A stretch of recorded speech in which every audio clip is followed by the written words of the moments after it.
Hey there everyone, it's Jaycee with a crafty dilemma. I struggle to find the exact color palette I want, especially when it comes to jewel tones for autumn.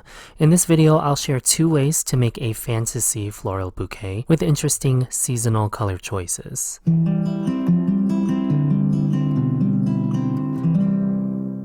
In order to make my fantasy bouquet, I'm thinking of something along the jewel tone color palette, which I think is perfect for fall. And in order to get that started, I've already got a quarter panel of the Watercolor Paper Pad from Altenew taped onto my crafting mat. I'm using this panel for some die cut elements, so I'm not so worried about the size of the cardstock panel. And to help myself out with coloring onto my quarter panel of watercolor paper, I'm using the Altenew Autumn Festival set watercolor brush markers. And I'll use 2 colors to demonstrate color theory and how you can use it to create beautiful depth on your die cut elements. My main color will be Sea Forest, so I have the Sea Forest watercolor brush marker. I've lightly moistened my watercolor paper with the Altenew Fine Mister, and all I've got in there is some water. And then I'll roughly apply Sea Forest to the majority of my cardstock panel. As I'm coloring the entire watercolor panel, I'm not worried about the smoothness of my gradient. I'm just trying to get a nice solid foundation onto the watercolor paper. Opposite green on the color wheel is red. So now I'm going to use cotton candy to apply a very light wash on top of my Sea Forest watercolor panel. And then onto this panel, I'm dispensing the ink right on top of the Sea Forest background to about the bottom third of my panel. If you have the watercolor brush marker refills, you can apply that directly to your background. And then to help move the liquid around, I'm going to use the number 18 flat watercolor brush and disperse the watercolor throughout my panel. Like I mentioned earlier, I'm not worried about the smoothness of my gradient. To intensify the gradient, I'm applying orange cream to a very small portion of the bottom of my watercolor panel. And I will gently work this up towards the Sea Forest area. I let my panel dry back slightly before I apply another layer of Sea Forest just to this bottom area. And with another spritz of the Fine Mister water bottle, what I'm hoping is that I can mute down a little bit of the orange cream that I have on the bottom part of my panel. And by mixing the majority of Sea Forest, I get a nice fall palette gradient that I can use to my advantage when making foliage. And I feel like this is a nice and gradual color value gradient that'll look stunning with my supporting foliage elements on my fantasy flower bouquet that I'll show you. But for now, I'm going to let this dry off to the side and work on other focal elements of my card. So like I mentioned earlier, I used a little bit of color theory by using colors that are on opposite sides of the color wheel to make natural looking gradations of value that I think are going to look great on supporting foliage elements. I'll move on to the next element of my fantasy bouquet. I'm going to pull out the new October 2020 Craft-A-Flower Epiphyllum layering die set. The Epiphyllum hybrids are some of my favorite flowers online, so I was really excited when Altenew released a Craft-A-Flower die set to replicate that flower. In order for this layering die set to take center stage on my card, I'll bring out the Seashore Gradient cardstock set, and I will use a single color found within this set. So I'll use the lightest color, Mountain Mist, to die cut all of my elements within Craft-A-Flower Epiphyllum. To really enforce the color theory and color complement that you can use to create really vivid and jewel tone color palettes, I will dig through my ink stash and find an orange color that complements this bluish green. And in the soft pastel 6 mini ink cube set, I'll use Sun-Kissed. You can use whatever you have in your stash to color your cardstock. But I like this set because it encompasses all color families of the rainbow, so then I don't have to start digging for another color in my stash. So I'm going to die cut all of the elements in this larger front-facing flower. So in the layering die set and the layering guide, that's all the images with the keyhole guide. And then I'll die cut the flower center images on white cardstock. So here are all my die cut elements. And now I'll pull out Sun-Kissed in the soft pastel family of inks, as well as my mini ink blending brush tool set. And then working in my most background layer, so layer number 1 according to the layering guide found on the Altenew stamp packaging. I'll apply my most intense layer of Sunkissed directly onto this cardstock. What I love about this color complement technique is that in this case it creates this nice, wonderful copper patina, which I think makes beautiful fall color palettes, especially if all you have in your cardstock stash are bright spring colors. You can easily transform them with the color theory and color complement to make really interesting and beautiful color palettes with the supplies that you have. I'm working the Sunkissed ink more in the center of this layer and leaving the tips of the petals mostly untouched. You'll be surprised at how dark you need to go in order to create really dynamic and high contrast layers. So I'll wait to glue down pieces until I'm happy with the color saturation between layers. But for now I'll work on color layer 2, and my goal with this layer, the next foreground layer from layer 1, is to lighten the intensity of Sunkissed ink to this layer. So I'm not going to apply it as heavily as I did the first layer. And I'm not going to take the color as far to the petal tips.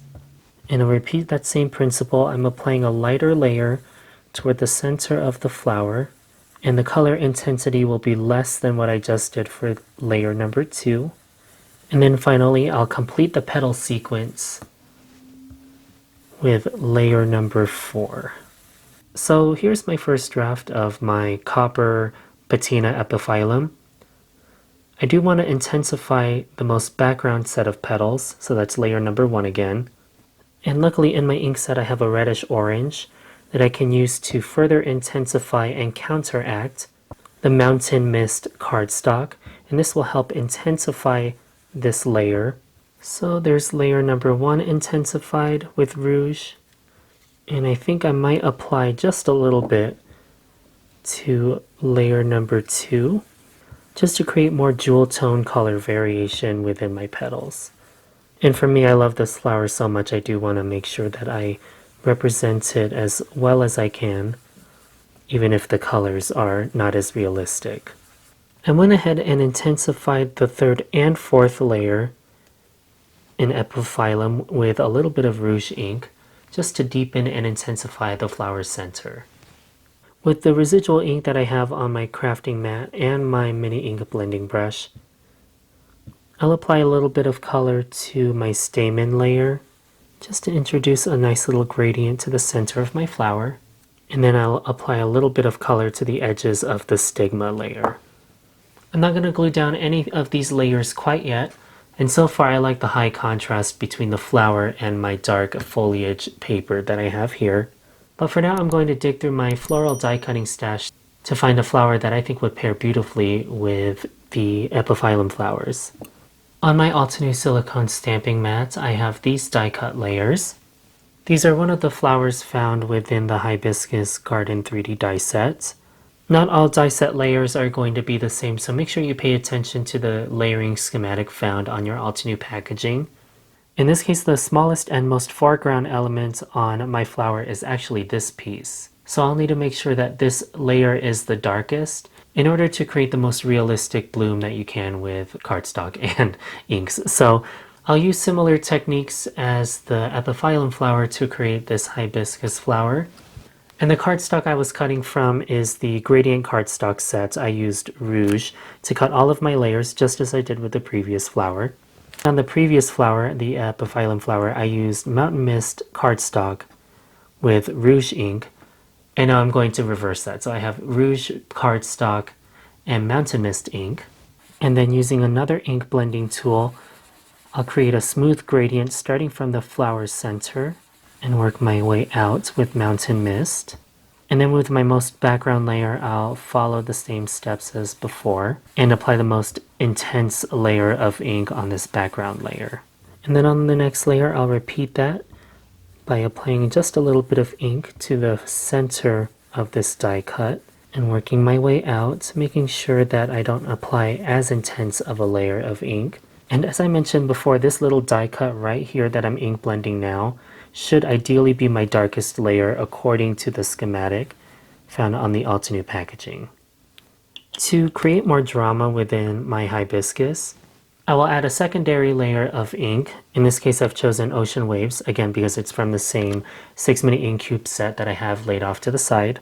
And I think this little bit of blue will help counteract the little bit of orange that's found within Rouge cardstock. And again, I'm following the color theory and the color wheel by looking for colors that are opposite of each other. I find that one of my greatest crafting challenges is that distress look that a lot of people are really good at. I find that using color theory helps let go of that control, and I'm able to experiment with different color palettes on my cards, instead of sticking to more realistic looking blooms. And with whatever ink I have left, I'll color in this small die cut that I have for the center of my flower. And I'm just coloring in the base to intensify and create some contrast within this image. After doing a dry fit, I intensified a few of the layers in some areas within the image. And now I am much more satisfied with this jewel tone hibiscus that is perfect for a fantasy fall bouquet.